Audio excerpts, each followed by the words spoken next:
If you're just tuning in to Civic Cypher, I am your host, Ramses Ja. Big shout out to my man, Q Ward, who is off in Manila, literally, because that's what he does. Lucky him.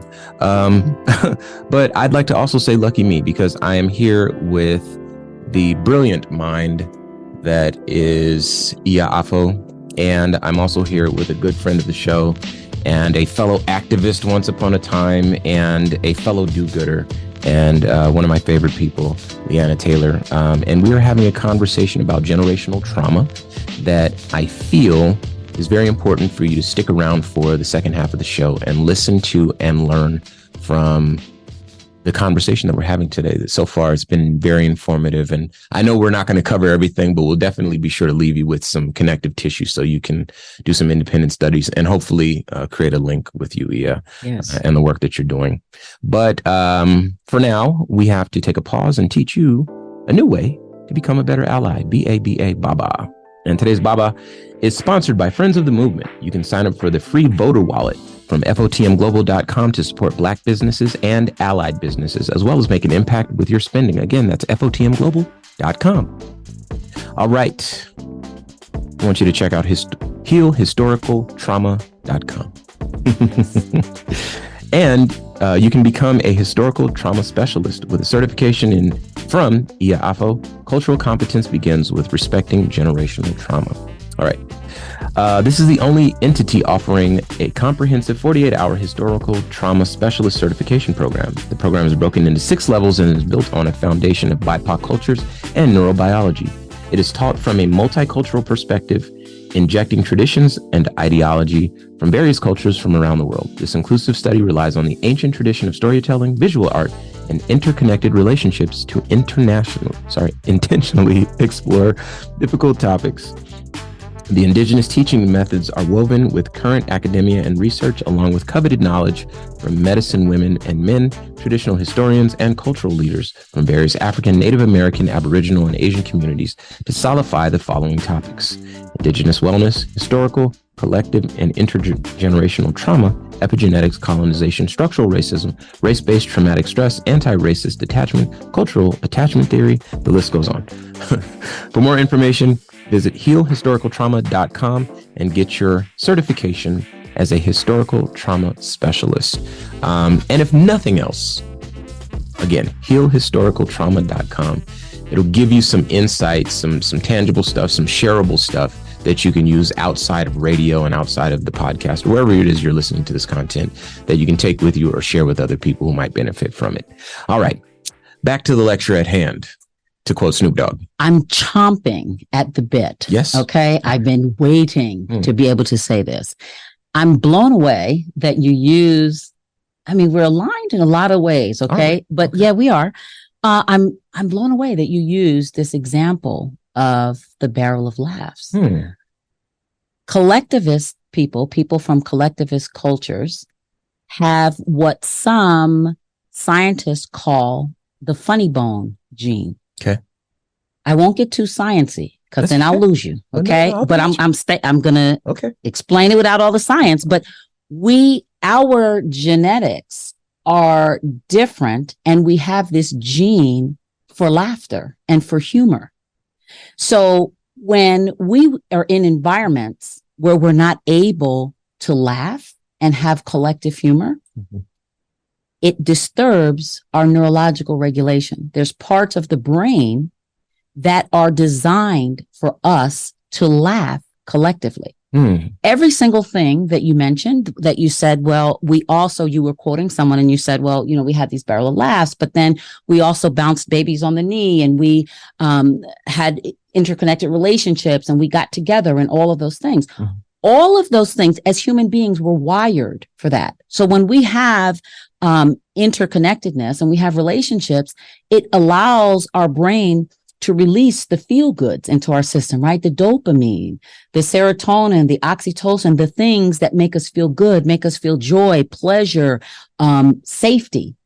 And so when we don't have an opportunity for those things, when that is stripped of us, right? This is another part of our culture, right? Culture and neurobiology go hand in hand. In fact, we have studies now, a science known as cultural neurobiology. because we're understanding that culture and neurobiology go together. If we are people from a collectivist culture and we're in environments where we don't dance collectively, where we don't sing collectively, where we don't have an opportunity to laugh, it's going to disturb our neurobiology. So it doesn't surprise me, right, that we weren't allowed to laugh on the plantation, nor does it surprise me that we were always trying to get together to laugh, because the brain is always seeking regulation. Working on the plantation, right, we're neurologically dysregulated because we're always in fear. And those moments of laughter, those moments of connectedness, those moments of babies on our lap allows us to activate the pleasure center of our brain, which then allows us to have the dopamine release where we can feel joy and pleasure and safety. So that story is really in alignment with what I'm talking about. I see what you mean. Yeah. These are ways that we can heal ourselves. You see, our community is in trouble, right? Our communities need healing. And we think that we're going to get that healing from Western medicine. We think we're going to get that healing from outside providers and outside people, but we have the capacity to become self-healing communities. We have the capacity. We're wired. We have the innate ability to heal ourselves. We just have to be reminded, because our ancestors knew how to manage adversity. But through colonization, we've been stripped of our cultural identity, and we no longer know how to manage adversity. I see what you mean about her. She's something special. Something special. Yeah, I think that's a bit of an understatement. Truly. So let's do this. Okay. I remember you said that you didn't want to get too sciencey, but while we have our listeners here, I do want to at least touch on a little bit of the science here, because it's one thing to say that these are some good ideas, or these are some culturally relevant practices, or these are things that this group of people likes to do, and then Jewish people like to do this in Tel Aviv, and on and on and on. But if there's a scientific basis for it, science is a language that tends to transcend a lot of prejudices. So let's take a moment and discuss, for folks that don't know, what is epigenetics? Okay. So epigenetics is the science that deals with how our genetics has to adapt to our environment. So we have genes, right, that we inherit from our family, from our parents. That stays solid, right? That's static. We have that genetic information no matter what. And that lives in the genome of the DNA. We then have something that's on the outside of the genome, which is the epigenome, and that contains chemical markers. And those chemical markers determine how, when, and if that genetic information gets expressed. Okay. So let's just do an example. If we have an ancestor that was on the continent during the slave trade, right? There's the ancestor walking around doing their day-to-day work. They know that there's someone that is stealing and enslaving Africans. So they're fearful, right? Somebody might get me. I don't know if it's going to be somebody from another tribe. I don't know if it's going to be somebody, a colonizer, but somebody might get me. So they're moving around in fear. They become hypervigilant, because we must become hypervigilant in order to survive. Sure. Right. So suddenly we can see farther than we used to be able to see, because we have to train ourselves. Our body is going to adjust to this. For survival, we can see farther. Our sense of smell, right? We see these silly movies where, like either a Native American person or an African person, I smell bear, right? These things are true, right? Our smell becomes discerning, because I need to know, if I'm in the bush, I need to know, was there a human being just here? Was that, did they come from another tribe? Are they European? Is it a bear? Who's in the woods? And so our DNA adapts to whatever environment we're in.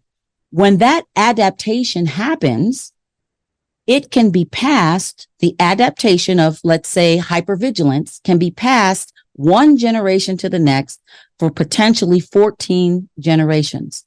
We can look at the cherry blossom study to have more information about this. So in the cherry blossom study, what they did is they took a bunch of rats and they exposed rats to the smell of cherry blossoms. At the time that they were exposing those rats, they were giving the rats a shock at the same time. So they were experiencing pain and smelling cherry blossoms at the same time. Mm-hmm. 14, Pavlov. yes, similar, yes. Okay. 14 generations later, Whoa. Those rats who have no experience of being shocked, when they smell cherry blossom, they will have the same amount of stress hormones in their system, the cortisol, noradrenaline, adrenaline, as the group of rats that initially smelled the cherry blossoms while they were getting shocked. So that's why the scientists are starting to say, wait a minute, there's a connection here, and this can be passed 14 generations down the road. But I have to also say, because I am not a doom and gloom, I'm not everything is bad.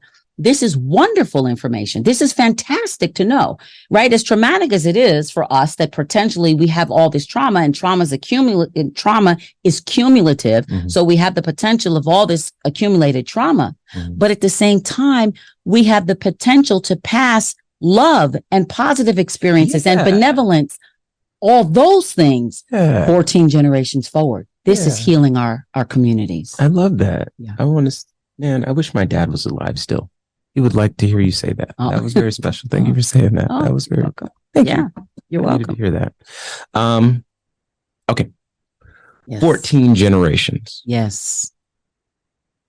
I believe, Leanna, that once upon a time, we either read or had a discussion about the Willie Lynch letter. Does that sound familiar? It was a long time ago. It was a long time ago. Okay. It's ringing a bell. Okay. All right. Are you familiar? I can see that conversation. You're familiar with the Willie Lynch letter? Okay. Absolutely. So we've talked about the Willie Lynch letter on this show before.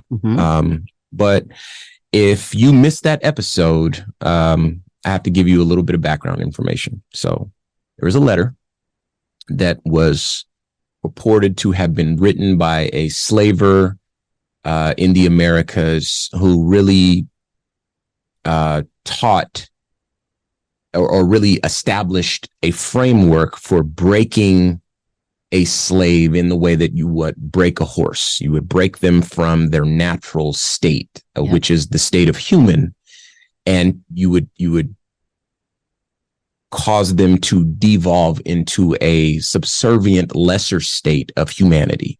Yes. It was a psychological undertaking that required for you to take the entire family.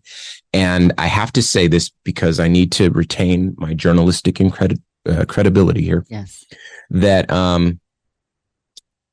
whether or not the letter is a truthful accounting of or that Willie Lynch was an actual individual who wrote this, whether or not that is true has been up for debate for some time.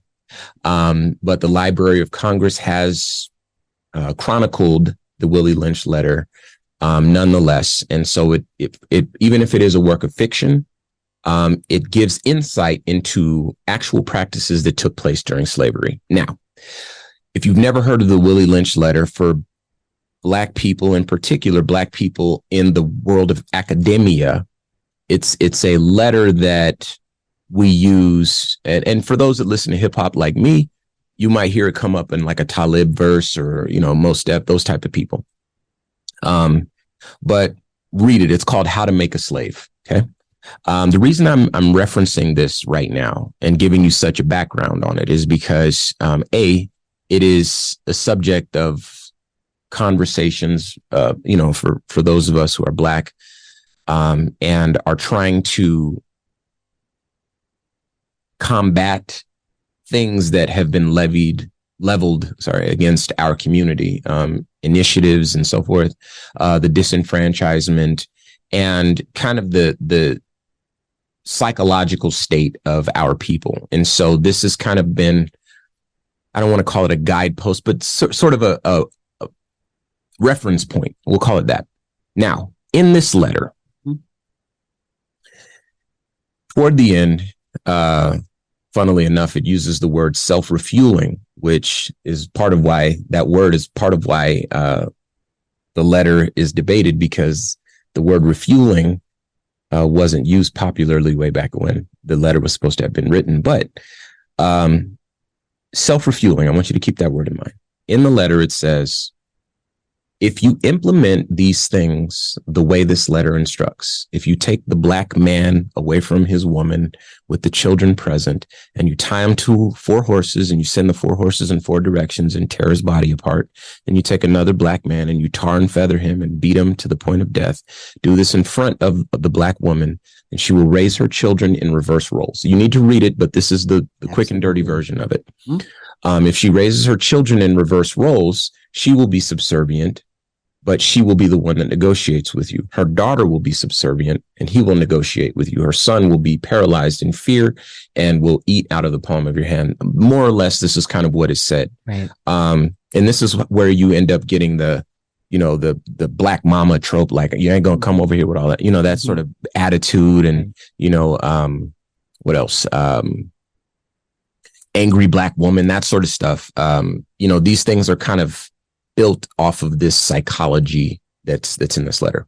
The thing is, back to what I was saying, it says in the letter, if these steps are implemented correctly on your plantation, the slaves will exist in a perpetual state of servitude, a self-refueling cycle that will last up to 300 years. Is it 300? Yep. Okay. Yep. 300 years, or until something resets the natural state of thinking for these people. So you have to break the language. You have to break everything familiar, teach them a new peculiar language, a new peculiar religion. These are words actually from the document. I can't believe I'm remembering so much. Maybe I am smart. I don't know, or maybe I have a good memory all of a sudden. But anyway, so you're talking about 14 generations, and that falls right in line with what I believe to be true of the Willie Lynch letter. It sounds like you've already made this connection before.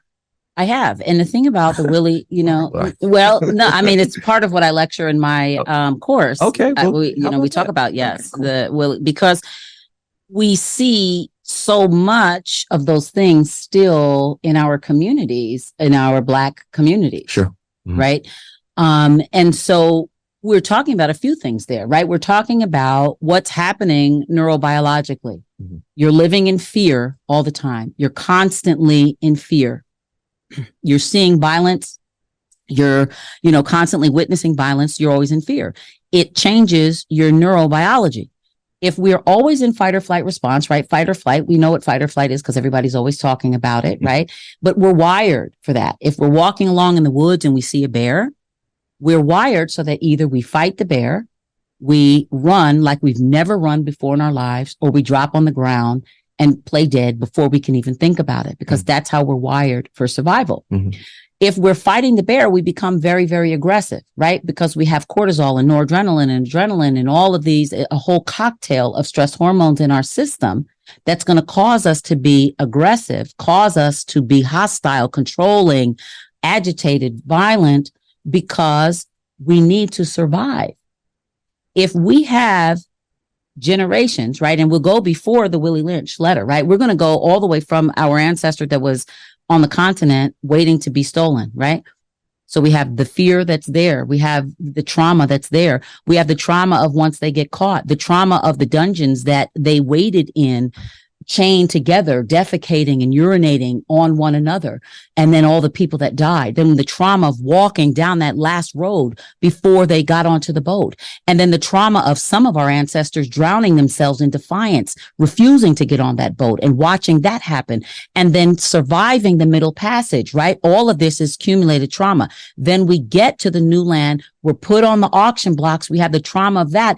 And anybody that we might have been related to, then we're going to be separated from our loved ones. And we have the trauma of that. And then we get to the plantation, and then we have the Willie Lynch letter and the behaviors described in the Willie Lynch letters, right? This is trauma accumulated over time from various sources. It impacts the neurobiology. So we cannot wonder why, if we go into our communities and we see big behaviors, we see aggression, we don't say it's cultural. it's their messed up genetics. This is this is an issue of environment. We have been put in an environment where we are in constant fear over these generations. Then we add in all of our brothers and sisters being shot in the back by the police. Then we add in incarceration. We add in all of those things. Mm-hmm. So Black what happens? Black Codes, New Deal. All of it. What is it? I was going to say it. Black Codes. Jim Crow. Jim Crow. That's what I was going to. Absolutely. Yeah. Jim Crow, all of those things. So when you go into our communities, you're going to see people who have an activated threat response system. Mm-hmm. They're operating in the brain. I'm going to get sciencey, but you're going to follow me beautifully and you're going to love it. Okay. But when we activate that fight or flight response, we are activating the brainstem in part of our brain, the most primitive part of our brain, the part of the brain that's intact when we're already born. That's a terrific part of the brain for survival. Limbic system is part of that, right? Okay. So that's a terrific system for survival. It's going to control my heart rate, my blood pressure, my respiratory rate, all of those things. I need my diencephalon to inhibit some of my behaviors. I need my cortex in order to learn. The brain is very efficient. If the brain says danger, danger, danger, and we need to survive, it's going to activate the brainstem. Now we're in survival mode. The other parts of the brain are going to power off. So I don't have access to my diencephalon. I don't have access to my cortex. So I can't have empathy. I can't have memory. I can't have good self-reflection. I can't make good decisions because I don't have access to the part of the brain that I need in order to do that. Whew. Well, that just means we're going to have to schedule a part 2 for this because I feel like we could talk forever. I wanted to ask you so much. What is it? Your hope for the outcomes? What is it? And we'll table those things for next time. In the short run, will you please do me a favor and share any social media websites, anything like that with our listeners so that they can. Healhistoricaltrauma.com is my website. If you're interested in learning more about epigenetics, check out the Cherry Blossom Study. It's fascinating. Check out the Human Genome Project, and you'll get some more information about that as well. All right. And Leanna, the Arizona Pet Project, plug it. Oh, yeah. My nonprofit, Arizona Pet Project. You can find us at azpetproject.org, on social media, the Arizona Pet Project. All right. If you're into pets, she's the person you want to talk to. And if you're into people, we're here for that too. All right. Yeah. Okay. And you can follow us on all social media at Civic Cypher. I'm Ramses John. Until next week, y'all. Peace.